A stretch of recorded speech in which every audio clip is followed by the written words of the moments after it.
not one to say that times used to be better, but the times sure had some more exciting cars than we have today. Now everything is just SUVs. Ugh. Hey guys, Stype here, with a list of cars that need to come back. Come on! Come on! Number 7. I like how Toyota is getting interested in making fast cars again. First, they brought back the well-received 86, then the well-hated Supra, and as of lately, there's the rally-bred Yaris. But what about the MR2, Japan's first mid-engine sports car? It may have started all small and cheerful, but over the years, the MR2 evolved into a real pocket rocket. Take the second-generation GTS, for example. It had 250-ish horsepower, which wasn't the highest number ever, but in a small and light body, 250 was enough to beat the Toyota Supra, Honda NSX, and the Ferrari 348 down the quarter mile. The thing was stupid quick and somewhat deadly in the hands of inexperienced drivers. No wonder Toyota dialed it down with the third generation. So what about the fourth gen? Some rumors are circulating that Toyota is serious about bringing it back with the help from Porsche or Lotus. Oh God, please make it Lotus. They're like the perfect couple. Lotus already helped develop the handling for the first gen MR2, and ever since the Series 2 release, all Lotuses were powered by Toyota engines. That includes the latest Emira as well. If the Japanese just rebadged this car and priced it around the rumored 50 grand, I don't think anyone would be mad about that. How could they? Such a car would be the greatest sports car since the 2012 Nissan GT-R, right? Number 6. For 4 generations so far, when there was a Camaro, there was also a slightly restyled Pontiac sister, the Firebird. Same body, but a few different details, and a big flamin' bird on the hood. Fun fact, people nicknamed it the Screamin' Chicken. Yeah, I'm shocked as well. Anyway, in 2010, when the 5th gen Camaro came out, Pontiac finally succumbed to the cancer that was the Aztec. And with that, the Firebird was history too. But guess what? In 2024, the Camaro will also be no more. The sales are dropping, the internal combustion is dying. If the Camaro name will live on, it surely won't be stuck on the back of a V8 muscle coupe. So I've been thinking, this is the perfect opportunity for GM to bring the Screamin' Chicken back. As with every outgoing model, there will be a slew of specials to commemorate it, many of which will be surely highly collectible. So how about a limited edition Camaro Trans Am? Put a different face, different taillights, a few stickers, and that's it. If Lincoln can engineer rear hinge doors for the last Continentals, how hard is it to make a few new bumpers? I mean, how hard can it be? Besides, there are already many aftermarket conversion kits. Clearly, the demand is already there, so a special edition from the factory Camaro Firebird would be a no-brainer. Do it, GM. Do it! Just do it! Number 5. One of the most underrated and almost completely forgotten of fast saloons is the first-gen Mazda 6 MPS. It was a Japanese all-wheel drive turbocharged saloon that is not an Evo or the WRX. And frankly, it didn't behave like one either. Unlike the Bonsai Duo, the MPS was more subtle, more comfortable, refined, you could say. It was a sleeper, a fast car that even your Nana could drive. What up, Nick? Since then, the second generation came out, third also. No new MPS. But for the next one, there better be one. Mazda recently announced that they want to move up the ladder a little bit, step away from the midfield and challenge Mercedes, Lexus, and the like.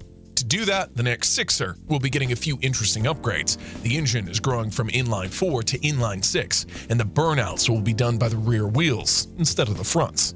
Seems like a recipe for a seriously fun 4-door. But to really promote this upgrade, Mazda will need to bring back the MPS. What better way to introduce the new upmarket car than with a sporty Halo version that shows what a car can really do? And if it would look anything like this Vision concept, the 4-pot C63 and the ugly M3 will have a lot of convincing to do to keep people away from the future MPS. Number 4. Speaking of BMW, what is their current Halo car? Mercedes has the AMG GT-R, Audi has the R8, and BMW has an overgrown 6 Series with a number 8 where 6 used to be. Or is it the M5 CS? Or maybe the V12 7 Series? Either way, their Halo car is just the fastest version of a car that can be had with a diesel engine too. What they really need is a proper supercar. Something low, something wide, something. What is that? This is the new flagship? One to commemorate 50 years of the BMW M brand? Really? An overgrown robotic tumor is the best of BMW? Forget about the 2 girls, 1 cup thing. This XM is the new king of disgust. Oh, shit, gee, oh, that is, that is gross.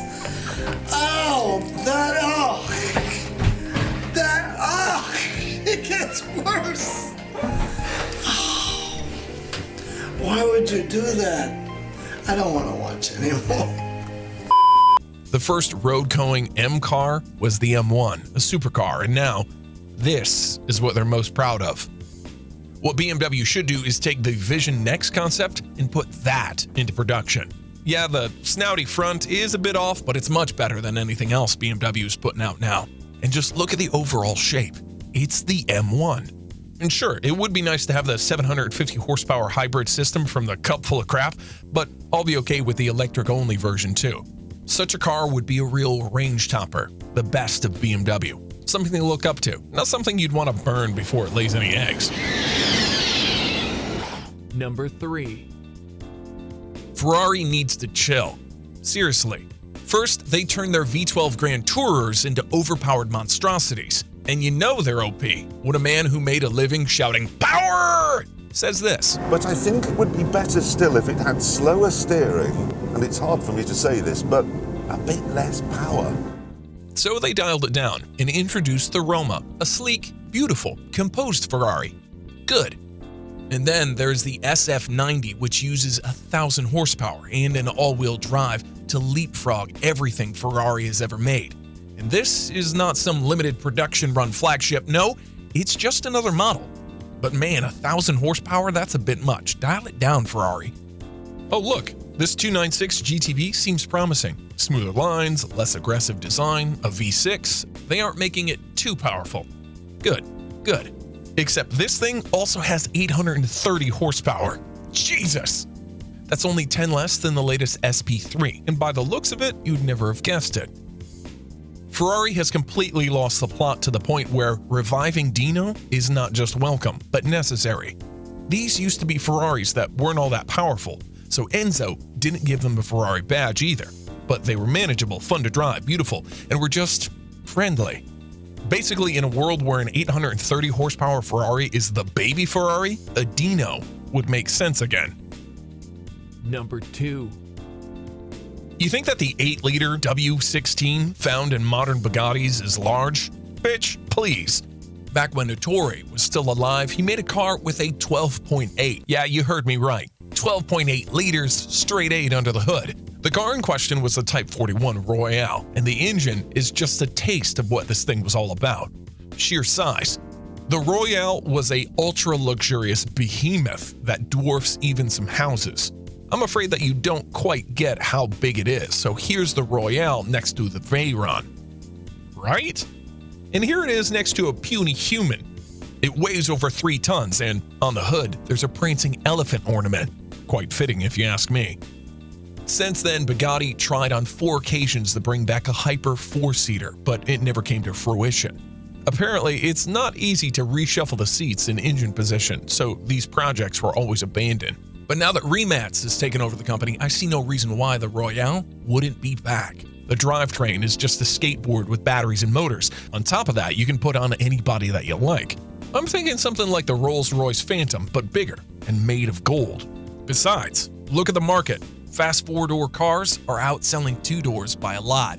Why wouldn't Royale be a hit? A huge hit. Number 1.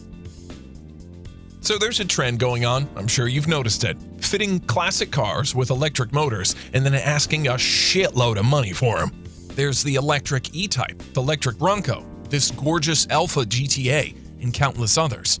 And while I think that almost all these conversions are sacrilege, there is one car that should, nay, deserves to be converted into an EV, the DeLorean.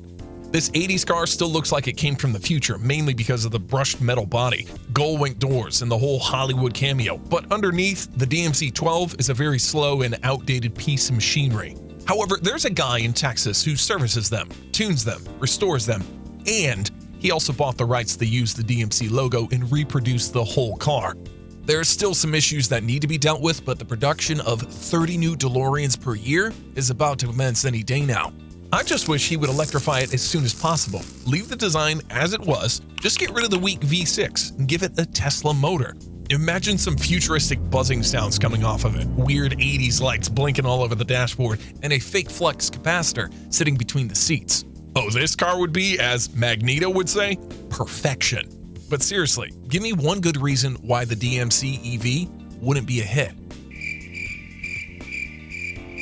Shut up and take my money. I thought so. And now 3 more cars I'd like to see making a comeback. Try and guess them.